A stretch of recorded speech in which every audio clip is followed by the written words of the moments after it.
R con R cigarro. R con R barril. Rápido ruedan las ruedas del ferrocarril. Lots of learners think rolling the R is very difficult. Well, I'm a Spanish teacher and native speaker, and I'm here to tell you, you can do it. I've been doing it since I was 2, honestly, so I don't know what the big deal is. In all seriousness, rolling your R's is probably the #1 question I get about pronunciation. So in this video, I want to talk about whether rolling your R's matters, why it can be difficult, and 3 concrete exercises you can use to improve your R pronunciation right away, including my #1 tip that will immediately change the way your R sounds. If you take my advice, you'll be able to roll your R's muy rápido. Is it important to roll your R's? No. Yes. As a teacher, I'm always dismissive when someone asks me how to roll their R's. Making the precise sound is not super important for comprehension and communicative understanding. If you don't nail the pronunciation, how will you know if you're saying pero or perro? Or caro or carro? Well, in a conversation, context is way more important than a minor pronunciation difference. Maybe. However, this small sound is one of the biggest pronunciation giveaways that you are not a native speaker. Rolling your R's can provide you with the confidence you need to get out there and speak the language. Okay, why is it hard to roll your R's? Rolling your R's is not a trick. It's a skill that gets developed with use. There's a scene in The Matrix where Neo wakes up from the simulation he's been living and he asks Morpheus, "Why my eyes, sir? You've never used them before." This is exactly why you can't roll your R's. Not because you live in a robot-created simulation, but because you need to move muscles in a way you've never done before. Rolling your R's is similar to playing a guitar solo. I can explain to you scales and chords, I can tell you where you can put your fingers, but at the end of the day, it's a matter of practice and patience. So the #1 thing you need to do in order to learn how to roll your R's is to speak in Spanish out loud as much as possible. That said, understanding the sound of the R and how to produce it can help you speed up progress, so let's break it down.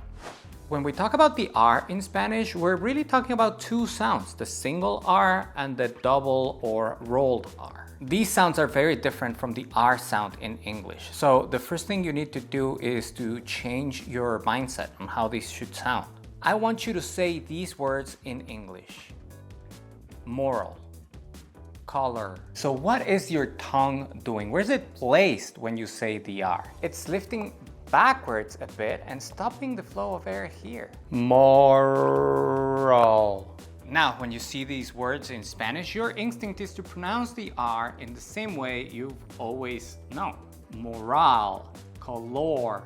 But in Spanish, the R sound is very different. It doesn't sound like an English R. It's more similar to the double T or the double D in English, like in butter or ladder. Your tongue is stopping quickly right here behind your dental ridge. Moral, moral. So this is the #1 tip that will change how you pronounce your R's from now on.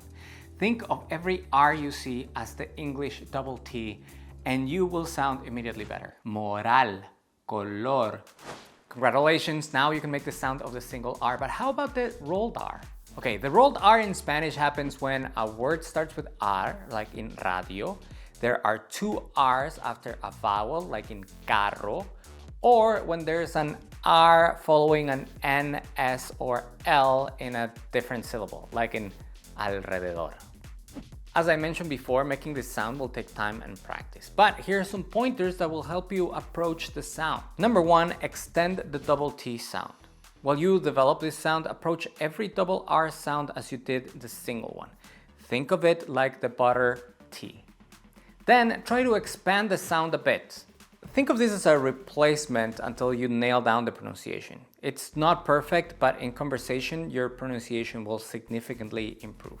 Caro, carro, caro, carro. I mentioned it before, in order to make the sound, you need to practice. And a great way to do this is to train your mouth and tongue into finding the correct position. So for this exercise, you're going to say R over and over again.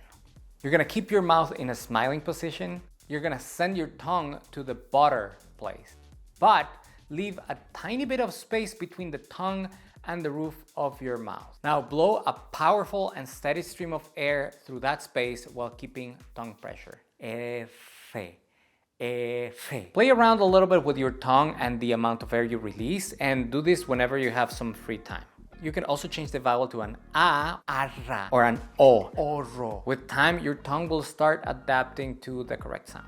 Another helpful exercise will be to say double R words again and again. So let's pick the word carro. Now, you know how to do the single R sound, the butter sound. So what you're going to do is to separate this word into two, car and ro. Car, ro. Now keep saying this, trying to reduce the space between the words. Car, ro, car, ro, car, ro. Carro. If you keep practicing over and over, eventually your mouth will learn to adapt to the simpler way of saying it.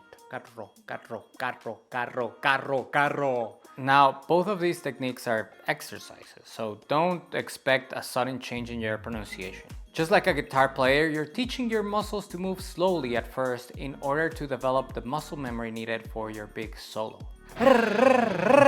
Finally, I want to reiterate that rolling your R's is not the most important thing in your Spanish learning. Many learners who are fluent and able to have all types of conversation still don't have a perfect rolling sound. Plus, the native R sound is not exactly the same everywhere, so even some native speakers have different ways of pronouncing it. Improving your pronunciation is a great way to keep you motivated, but it shouldn't be your ultimate goal. If there are other pronunciation topics you would like to see me discuss, let me know in the comments, and I will see you next time. Hasta la próxima.